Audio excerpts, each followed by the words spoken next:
ဒီနေ့မှာတော့အောက်ဆီဂျင်က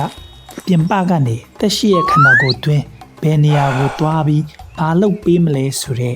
The Journey of Oxygen အကြောင်းပြောပြပေးသွားမှာဖြစ်ပါတယ်ဗျ။ The Journey of Oxygen ကြောင့်ပြောရင်းနဲ့အသုံးဝင်မဲ့ biological term လေးတွေကိုလည်းရှင်းပြပေးသွားမှာမို့လိုက်ပါကြည့်ရှုကြပါအောင်ဗျ။ပထမဦးဆုံးလေထုထဲမှာရှိနေတဲ့ oxygen က respiratory system ဆိုတဲ့အတန်းငွေ့ဖလှယ်တဲ့စနစ်ရဲ့အရေးကြီးတဲ့စိတ်ပိုင်းတွေရဲ့ပူပေါင်းဆောင်ရွက်မှုကြောင့်ရင်ဆုံး nasal cavity ဆိုတဲ့နှာခေါင်းထဲရောက်လာမယ်။အဲ့ဒီစဉ် pharynx ဆိုတဲ့လေချောင်းအဲ့ဒီစဉ် larynx ဆိုတဲ့လေဦးကိုလည်းဖြတ်သွားပါသေးတယ်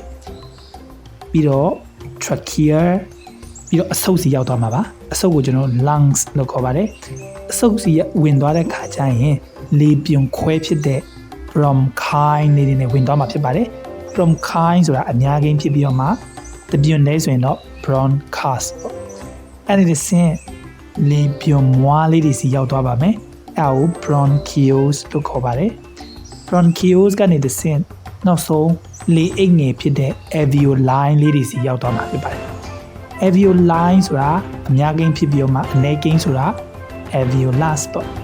ပြီးတော့ oxygen ဒီ respiratory system တစ်လျှောက်ဖြတ်တန်းလာပြီးနောက်ဆုံး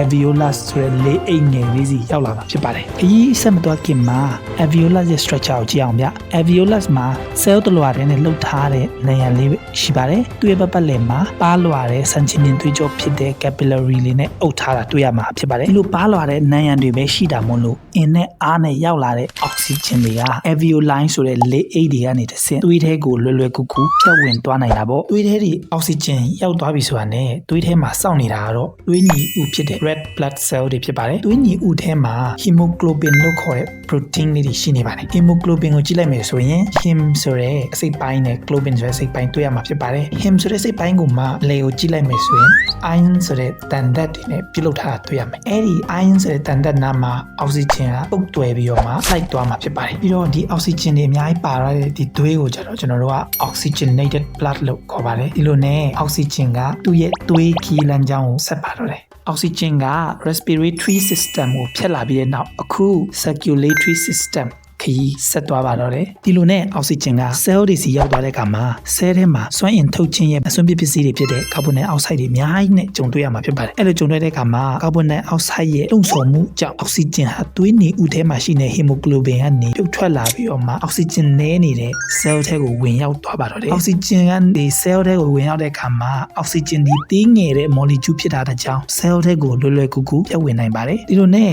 cell ရဲ့ plasma membrane ကိုဖြတ်ပြီးတော့မှ cytosol ထဲရောက်လာပါမယ် cytosol ဆိုတာ cell တွင်းမှာရှိတဲ့အရည်လေးတွေစီရောက်လာမယ်ပေါ့အဲ့ဒီဆင့်စွမ်းအင်ထုတ်တဲ့အင်္ဂါနှုတ်ဖြစ်တဲ့ mitochondria စီရောက်လာမှာဖြစ်ပါတယ် oxygen ရဲ့ destination က mitochondria စီပေါ့ mitochondria စီရောက်လာပြီဆိုတာနဲ့ mitochondria ကိုရဲ့ membrane ကိုဖြတ်ဝင်ပြီးတော့မှဟိုးရဲ့တွင်းပိုင်းထိရောက်သွားမှာဖြစ်ပါတယ် mitochondria ထဲရောက်လာတဲ့ oxygen ကဘာဆက်ဖြစ်မလဲကျွန်တော်တို့စားလိုက်တဲ့ glucose စီကနေထွက်လာတဲ့ electron တွေကို oxygen ကလက်ခံပေးမှာဖြစ်ပါတယ် oxygen ကအဲ့ဒီ glucose ကထွက်လာတဲ့ electron ကိုလက်ခံပြီးတဲ့နောက်ဘာဖြစ်သွားမလဲဆိုတော့ H2O ဆိုတဲ့ရေဖြစ်သွားမှာဖြစ်ပါတယ်ဒီလို electron လက်ခံခြင်းအဖြစ်ဘာကိုထောက်ကူပြုနိုင်တယ်လဲဆိုတော့ glucose ကို energy ဖြစ်အောင်ဖန်တီးပေးနိုင်ဆိုတာရှိပါတယ်ဒါတော့ oxygen ဒီ glucose စီကနေ electron ကိုယူရေပြောင်းပြီးတော့ကိုကနေစွမ်းအင်ထုတ်ပေးနိုင်စွမ်းရှိပါတယ်ဒီလိုနည်းနဲ့ oxygen ရဲ့ရည်ရွယ်ချက်ပြည့်မြောက်သွားတာပေါ့ဒါတော့ရေဖြစ်သွားရင်အသုံးမဲ့သွားရောလားဆိုမဟုတ်သေးပါဘူးရေဖြစ်သွားတဲ့ဒီ oxygen ဒီတနည်းတစ်ပုံတနေရာမှာသုံးဝင်အောင်မှာဖြစ်ပါတယ်